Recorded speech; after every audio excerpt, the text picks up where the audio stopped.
মৰমৰ ছাত্ৰ ছাত্ৰীসকল 1994 তোমালোকৰ এইটো টপিক নৱোদয় এন্ট্ৰেন্স এক্সামিনেশ্যনৰ ভাষা জ্ঞান পৰীক্ষাৰ ক্ষেত্ৰত সোধা হৈছিল।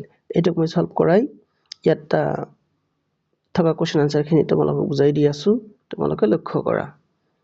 ফাইন, ইয়াত কি আছে, হাতীৰ শৰীৰৰ গুৰুত্বপূৰ্ণ অংগটো হৈছে তাৰ দীঘল খুৰডাল। হাতীয়ে নিজৰ খুৰডালেৰে সৰু সুৰা গছ এজোপা গা গছত মেৰাই ধৰি একে টানে সিপাৰে সৈতে উভালি আনিব পাৰে। মাক হাতীয়ে তাইৰ খুৰডালেৰে পোৱালীক দুষ্টামি কৰিলে লাহেকৈ চপৰিয়ায়। যদি কেতিয়াবা মাখিয়ে হাতীক বৰকৈ আমনি দি থাকে, তেন্তে সি নিজৰ খুৰডালেৰে এসোপামান বালি তুলি লৈ পিঠিত পৰি থকা মাখিবোৰলৈ ছটিয়াই দিয়ে। আকৌ বতৰ বৰ গৰম হলে খুৰডালেৰে নিজৰ শৰীৰত পানী বৰ্ষণ কৰে। কৰ্মক্ষেত্ৰত হাতীয়ে গধুৰ ওজনৰ বস্তু বাহানি আদি পিঠিত তুলি লৈ বহু দূৰলৈ যাব পাৰে। হাতীৰ খুৰডাল মাংসপেশীযুক্ত, অধিক ভৰ বিশিষ্ট, কিন্তু ই বৰ কোমল। যুদ্ধক্ষেত্ৰত হাতীয়ে নিজৰ খুৰডাল কেঁকোৰা কৰি সাৰি যাব পাৰে। বহু লোকে ভাবে যে হাতীয়ে নিজৰ খুৰডালেৰে পানী খায়। ঠিক তোমালোকেও এডাল পাইপ বা ঠাৰিৰে পানী খোৱাৰ দৰে। এয়া সত্য নহয়। হাতীয়ে তাৰ খুৰডালেৰে পানীজাতীয় বস্তু শোষা মাৰি লয়। ইয়াৰ পিছত ই পানীখিনি নিজৰ মুখলৈ বোৱাই দিয়ে। আচ্ছা, এয়াই আছিল তোমালোকৰ টপিক। ইয়াৰ ওপৰত বেছ কৰি আছে তোমালোকৰ কেইটামান কোৱেশ্চন। সেই কোৱেশ্চন কেইটা দেখা যাক। আচ্ছা, ইয়াত আছে কোৱেশ্চন নাম্বাৰ 86। ফাইন, হাতীৰ খুৰডাল বৰ উল্লেখনীয়। কাৰণ হাতীৰ খুৰডাল কিয় উল্লেখনীয়? আচ্ছা, হাতীয়ে খুৰডালেৰে বহু কাৰ্য সম্পাদন কৰিব পাৰে। ই মাংসপেশীযুক্ত, অতি ভৰ বিশিষ্ট, বৰ দীঘল। ই দেখিবলৈ বৰ ধুনীয়া। ইয়াৰ দ্বাৰা হাতীয়ে পানী খায় আৰু ছটিয়াব পাৰে। কোনটো হ'ব? চাইছা, ইয়াত 4টা অপশ্যন যে আছে, 4টা অপশ্যনে ৰাইট, কিন্তু তোমালোকৰ একজাক্টলি কোনটো হ'ব? সেইটো হ'ব তোমালোকৰ অপশ্যন নম্বৰ 1। গতিকে খুব সাৱধানে আনসাৰ এইবিলাক কৰিবলৈ চেষ্টা কৰিবা। 87 কি কৈছে, এটা হাতীয়ে এজোপা গছ কেনেকৈ উভালিব পাৰে? মাটিৰ তলৰ পৰা গছজোপা শিপা উভালি তাৰ খুৰডালেৰে গছজোপা মেৰিয়াই ধৰি তাৰ খুৰডাল গছজোপাৰ চাৰিওফালে কেঁকোৰা কৰি ইয়াক বাহিৰলৈ টানি গছজোপাক তাৰ খুৰডালেৰে ঠেলি। কোনটো হ'ব? তাৰ খুৰডালেৰে গছজোপা মেৰিয়াই ধৰি, হয় নাই? কাৰণ তোমালোকৰ টপিকত এই কথাটো আছে। নেক্সট, এতিয়া তোমালোকৰ কোৱেশ্চন নম্বৰ 88। মাক হাতীবোৰে নিজৰ খুৰডালেৰে পোৱালি হাতীক কি কৰে?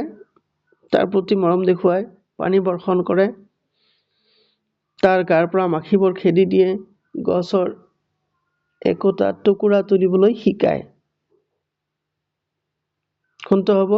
চবকেইটা কিন্তু ৰাইট, কিন্তু টপিকত যিটো আছে সেইটোহে তোমালোকৰ আনসাৰ লিখিব লাগিব। সেইকাৰণে তোমালোকৰ আনসাৰ হ'ব 1। তাৰ প্ৰতি মৰম দেখুৱাই। দুষ্টামি কৰিলে তোমালোকৰ সেই খুৰডালেৰে দি কি কৰে? চপৰিয়াই দিয়ে, মৰম।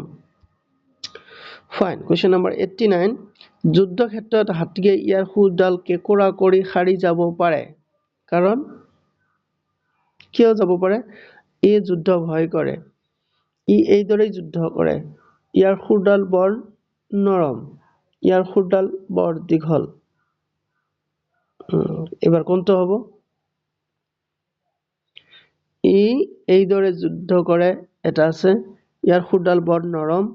ইয়াৰ খুৰডাল বৰ দীঘল। কোনটো হ'ব? খুৰডাল কেঁকোৰা কৰাৰ অৰ্থ কি? যাতে খুৰডালক সি বচাব পাৰে। খুৰডালক কিয় বচাবলগীয়া হয়? কাৰণ খুৰডাল বৰ দীঘল। অপশ্যন নম্বৰ 4 হ'ব। কাৰণ যুদ্ধক্ষেত্ৰত শত্ৰুৱে দীঘল বস্তু এটাক টাৰ্গেট বেছি কৰে, সেইকাৰণে সি কেঁকোৰা কৰিবলগীয়া হয়। চাইছা কি ধুনীয়াকৈ টেকনিকেলি কুৱেশ্চনটো দিছে। গতিকে চাবা, আনসাৰবিলাক কৰোঁতে তোমালোকে খুব যত্নপৰ হ'বা দেই, কাৰণ ইমান সহজ নহয়। চাওঁতে যদিও সহজ, কিন্তু ইমান সহজ একচুৱেলি নহয়। Question number 90। হাতীয়ে নিজৰ খুৰডাল ব্যৱহাৰ কৰি কিয় পানী খায়?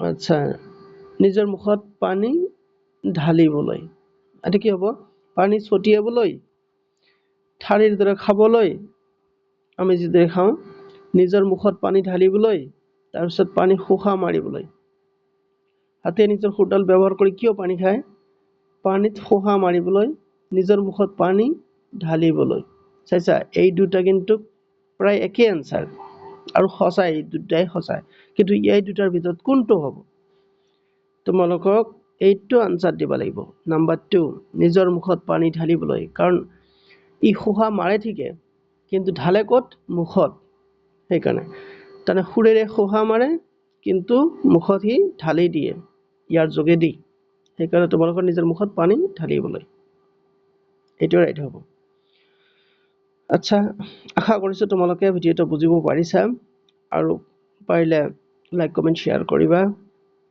আৰু তোমালোকক ভাল লাগিলে মোৰ চেনেলটো সাবস্ক্ৰাইব কৰিবা এইখিনিতে তোমালোকক এটা মই কোৱেশ্চন দিবলৈ বিচাৰিছো কোৱেশ্চন নম্বৰ এটো যে হাতীৰ আন এটা নাম কি হাতীৰ আন এটা নাম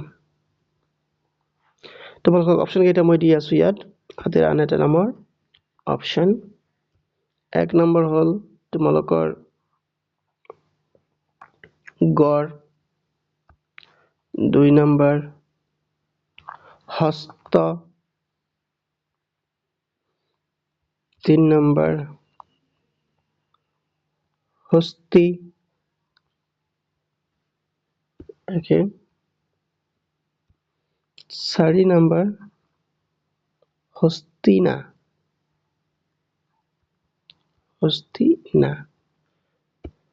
তোমালোকৰ কোৱেশ্চনটো আকৌ কৈছো হাতীৰ আন এটা নাম কি হ'ব এটা হ'ব তোমালোকৰ গড় আনটো হৈছে হস্ত আনটো হৈছে হস্তি আৰু আনটো হৈছে হস্তিনা ৰাইট আনসাৰ কোনটো হয় হেতু তোমালোকে কমেন্টত লিখিবলৈ চেষ্টা কৰিবা চোৱাৰ কাৰণে ধন্যবাদ